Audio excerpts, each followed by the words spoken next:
So you missed the introduction to the fuel cell lesson 4.1.1.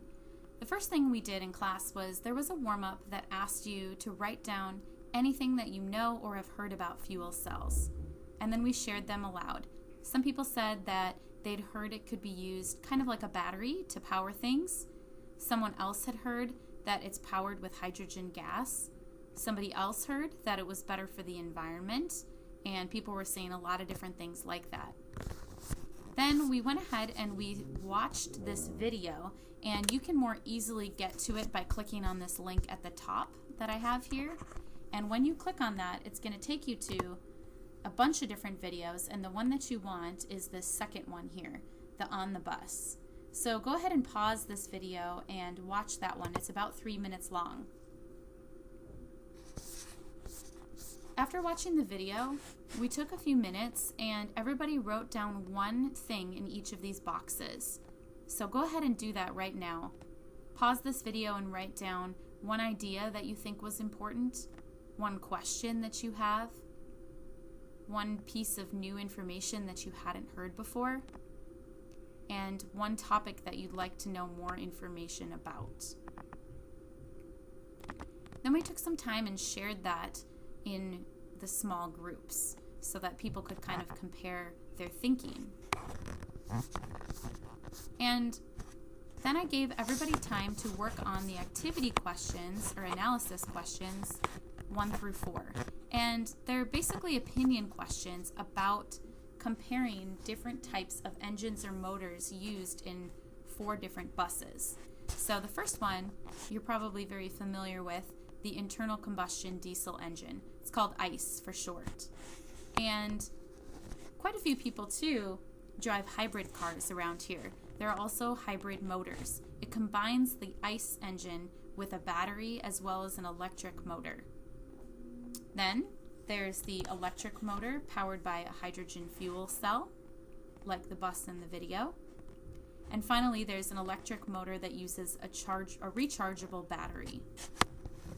So you can see that this table has you compare the fuel with carbon dioxide emissions, how many kilograms are released per mile that the bus drives, air pollution, how many grams of particulates are released per mile, how much the vehicle costs, how much the fuel costs per mile, and then the range. That's how far the bus can go before it needs to be refueled.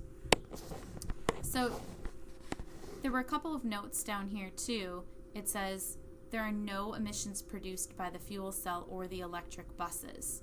Hydrogen production from natural gas and electrical generation at a power plant will, though, produce some carbon dioxide, particulates, and the nitrous oxides. So what this is saying is, even though the fuels themselves aren't producing pollution, the means to produce the actual fuel does pollute. That's because our technology has not advanced quite far enough yet where we can use things like solar power to generate the fuels. And then it also says a little note about the data for the buses are based on standard 40-foot buses, but not for the electric buses. Those are 22-foot buses because battery electric buses are not yet made in the full 40-foot format yet.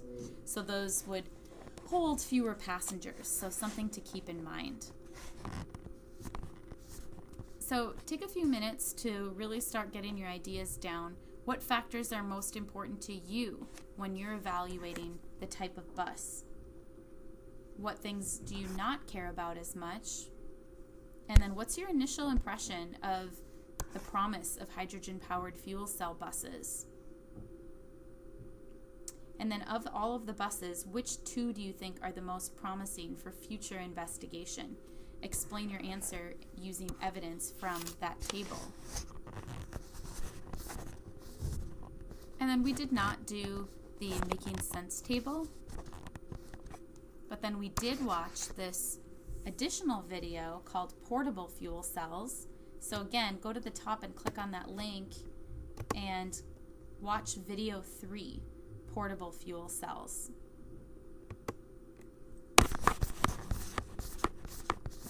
then finally, you'll have to check if I assigned for your particular class homework questions 1 and 2.